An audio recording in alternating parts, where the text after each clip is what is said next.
1947 के बाद कैसे बदल गया हिंदुस्तान। आजादी के बाद भारतीयों ने ली खुली हवा में लंबी सांस। आज के आधुनिक युग में सबकी अपनी अपनी दिनचर्या है, अलग अलग लाइफ स्टाइल है और किसी को किसी से खास मतलब नहीं है। जैसा कि पहले के समय में हुआ करता था, लोग आपस में बैठकर एक दूसरे से दुख सुख की बात करते थे और साथ ही रिश्तों की जगह अब तकनीकी ने ले ली है।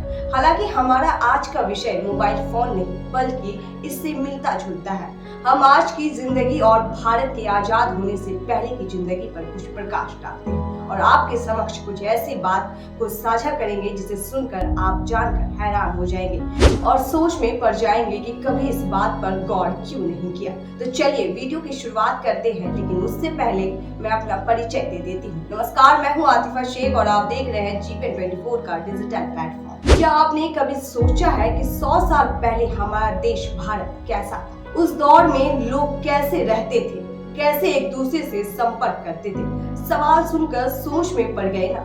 चलिए अब आप अपने दिमाग पर ज्यादा जोर नहीं डालें, क्योंकि इन सारे सवालों का जवाब हम आपको बताएंगे। और आज हम आपको ये सभी बात बताएंगे कि 1947 के आजाद के बाद भारत ने कैसे करवट ली। सन 1947 के बाद भारत ने पूरी तरह से अंग्रेज के चंगुल से आजाद हो गया और फिरंगी के चंगुल से आजाद होने के बाद भारत में बच्चे, औरत, पुरुष खुली हवा में अपने पंख फैलाने लगे। औरतों और पुरुषों को खुली हवा में अपने पंख फैलाने का और उड़ने के अधिकार मिल गए थे। और कैद खाना के बाद आजाद होने से पंछी भी फड़फड़ाता है और इंसान तो दूर की बात है। जब भारतीय लोग अंग्रेज के चंगुल से आजाद हुए थे तो तब लोग झूम रहे थे और नाच रहे थे, आजादी का जश्न मना रहे थे। लेकिन ये आजादी कई लोगों की कुर्बानी रही, नसीहत रही और देश आजाद हो गए थे। पर आज आजादी की लड़ाई के बाद भारत ने कई शेर भी खो दिए। खैर, देश तो आजाद हो गया, फिर शुरुआत हुई विकास और काम की शुरुआत और शिक्षा का काम, खान पान, रहना और नई तकनीकी जैसे क्षेत्र में हर चीज का जमकर बदलाव होना शुरू हो गया। और देखिए ना, परिणाम आज आपके सामने है। आज भारत देश अर्थव्यवस्था मजबूत के मामले में एशिया में दूसरे नंबर पे है। किंतु सवाल ये उठता है कि वाकई में दृष्टिकोण से हम सफल हैं? शायद नहीं।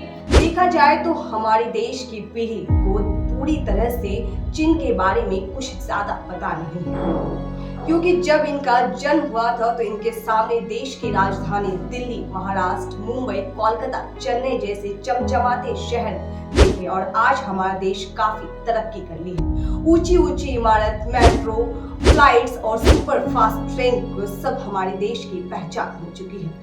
देश के आजाद हुए 74 साल हो गया है। हम 34 करोड़ से 137 करोड़ हो गए। देश की नागरिकता पहले औसत में 34 साल से ज्यादा लोग नहीं जीते थे, अब 69 साल जीते हैं। देश की DGP 2.93 लाख करोड़ रुपए से बढ़कर आज की करीब 134 लाख करोड़ रुपए हो गई है। आम आदमी की सालाना कमाई उस वक्त 274 रुपए थी और आज के समय में बढ़कर 1.26 लाख रुपए से ज्यादा हो गए हैं। इन 74 साल में देश में बहुत कुछ बदलाव हुआ है। जब हम आजाद हुए थे तब देश की आबादी 34 करोड़ के आसपास थी और 1951 में देश की पहली जनगणना हुई। उस वक्त हमारी आबादी 36 करोड़ से थोड़ा ज्यादा था।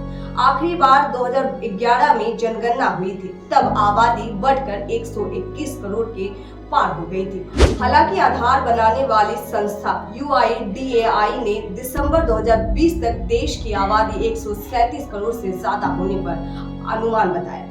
GPN24 डिजिटल प्लेटफॉर्म की तरफ से आप सभी को गणतंत्र दिवस की हार्दिक शुभकामनाएं।